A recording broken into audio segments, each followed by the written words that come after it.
Good evening. Today is the 10th of July. I'm not quite sure when you'll be seeing this, but it's time for yet another not particularly interesting, very vague and probably quite boring vlog.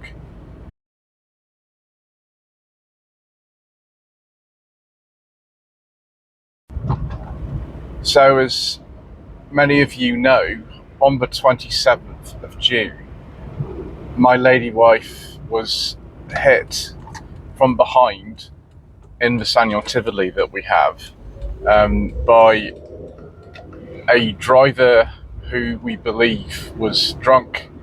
She was stationed at some traffic lights, and the impact was so severe that she was advised not to drive the car by the police who turned up.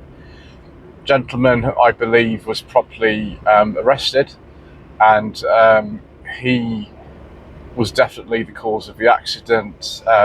They've ruled out anything to do with the other three cars that were involved. They were innocent. So we were given a courtesy car after a few days. This is all in the previous video that I made. And my lady wife is currently running around in that, and I'm running around in the sunny because I'm on the way to Loxley Classic Car Club this evening, and then the Volvo Owners Club. I know I'm in a Nissan, I'll go to the Volvo Owners Club, but often I do in the summer because I go straight from one event to the other, and sometimes I'm not driving the Volvo. So yeah, so she's in a courtesy car. I've made a video about it. I don't know what time I'll be going out in this sequence of these videos being released, but it's a 2023 Volkswagen T-Cross, which I don't particularly like, but she seems to. We've made a video about the dominance of Volkswagen also in the UK market, which I'm sure you'll find as well if that is remotely interesting to you. That was the last very vague vlog. But we've actually now had some conclusions about what's going to happen with the SsangYong. As we suspected, and this will be no surprise to a lot of you who know about the process of writing off cars, the car has actually now been written off. I will go through at some point in the video, I'll have to record that bit separately, what exactly it is that would need doing to repair the car to the standard that it was before, but it is a lot of money. It is £11,400 to repair the car. The car, according to the insurance company, is worth about £7,600. Now, to be honest, that isn't bad.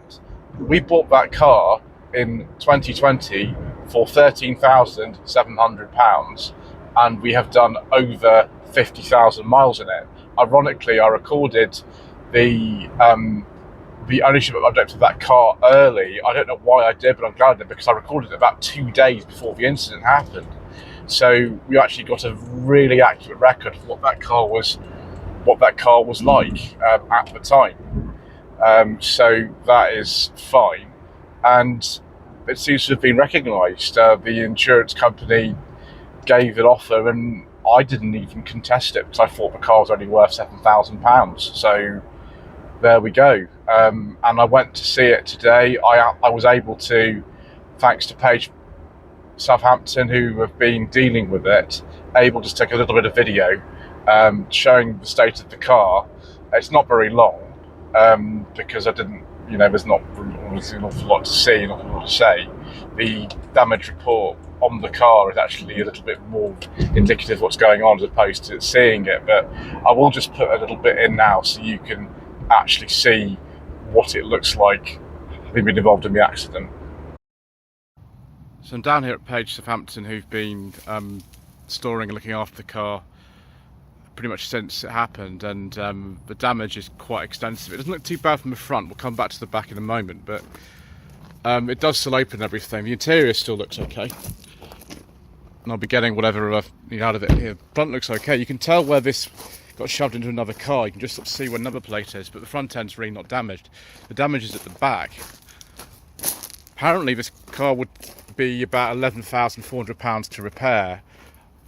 So that tyre bumper's gone, it's all been pushed in, that wheel arch is gone. I think the actual whole axle has moved. Tailgate's busted. I mean, it's not good. We'll just get this stuff out of here and then that'll be it, really. I thought because this was quite a rare car that would be the problem. The problem actually is not that; it's actually the cost of doing it versus the value of the car. Payout on it has been sort of quite fair, to be honest. Really, this is a shame. This is the last time we'll ever see it. It wasn't how it's supposed to end, but there we go. So there we are, viewers. That's kind of been what's been going on with the car. That is the last time probably either of us will see it. I have accepted the estimate of what the value is, and we're going to be buying another car, which I didn't want to do. My lady wife, of course, is a bit upset about it. I'm not particularly happy about the fact that this has happened. It wasn't how I expected things to go. We were intending to keep the car for probably about another year. We were going to keep it until the warranty ran out on it, which we didn't get anywhere near, because the warranty on the SsangYong in 2019 was 7 years and 150,000 miles. So we were well inside the mileage. We had a year left on it. So that's it. The question is what we kind of do next. My lady wife, as I've mentioned before, has very much enjoyed running around in a Volkswagen T-Cross courtesy car. I think she wants one of those, but we're not going to get one. I know exactly actually what we're probably going to get. I have been thinking about this question, as I do, because I'm that sort of person, for a really, really long time. And I still think exactly the same about what I did probably a couple of years ago. And I'm not going to actually say, because this is something that is dependent on actually not just me, it's dependent on what my lady wife actually wants, although I know it's not going to be Volkswagen T-Cross. So we're going to have to discuss it when the payment comes in. We have to hand the courtesy car back and everything, and then we will buy a new car. I have a feeling that if it's the one that we're going to go for, a lot of you will think it's very, very boring. But the thing is, a lot of my sort of mileage is quite boring. I go up and down motorways. I source cars for clients. I film shows and things like that. I film things all over the country. I don't necessarily need a really exciting car all the time. I just need something that has the right space, the right level of equipment, is relatively economical to run, and it's going to be relatively dependable. I don't need something that's, inverted commas, exciting all the time. I have enough excitement with this Sunny and more recently the Audi V8. I don't necessarily need anything else. My lady wife wants something that's modern and actually kind of has the same level of equipment in it that the SsangYong had, or possibly more. The things that she said about the SsangYong that she'd like to improve on it, even before all this unpleasantness happened, was she'd like something a bit faster, she'd like something that handled and rode better, and she'd like something with a better gearbox. I think the choice of a car that we might go with, if I think we're going down the route that we are, will be better in those ways. Some of you will probably guess what it is. I actually did. When I drove one of these cars last year on the channel, the video was actually there.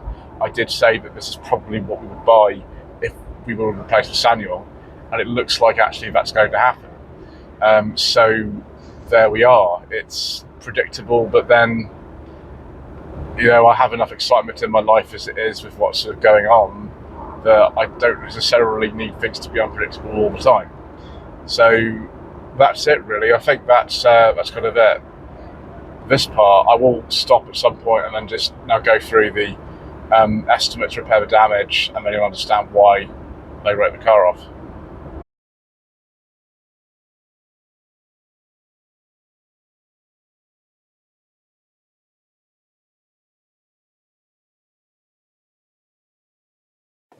Right, viewers, well, it's a couple of days later, and we are in a completely different location, a different car.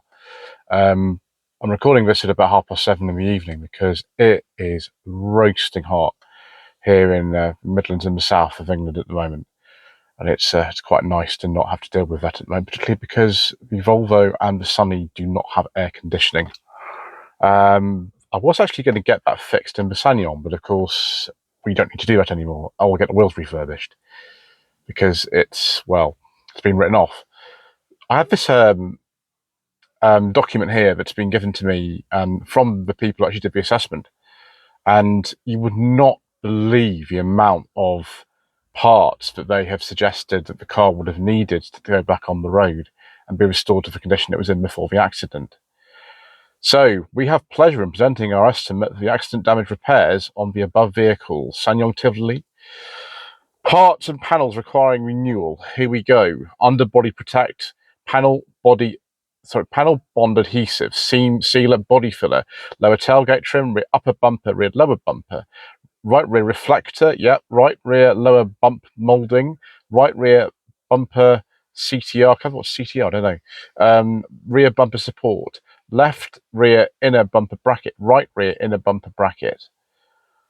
Just goes on. Right rear bumper bracket, left rear bumper bracket, rear panel CPL, whether that is, boot tailgate seal, right rear lamp assembly, manufacturer badge, badge model, rear manufacturer badge, right rear mud flap, right rear wheel arch molding, rear panel trim, right rear floor OCTR center cross member.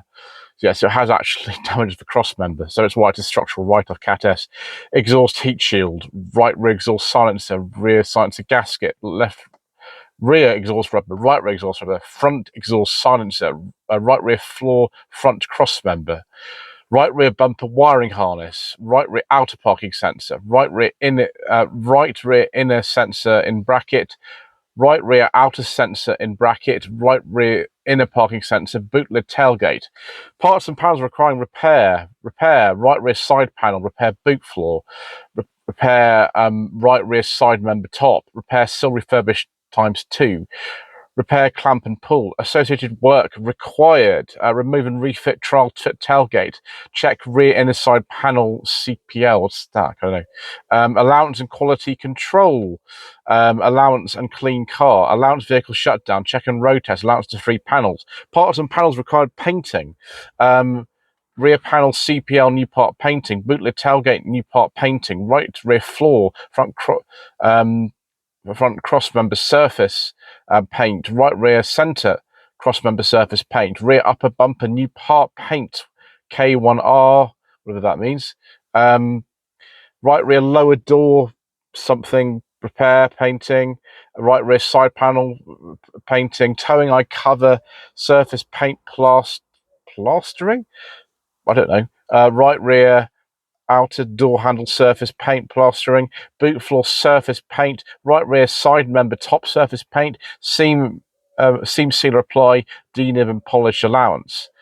And here we go. How much would all this cost? So, viewers, labour about £3,900, parts £3,400, paint materials £1,700 approximately, additional materials about £490.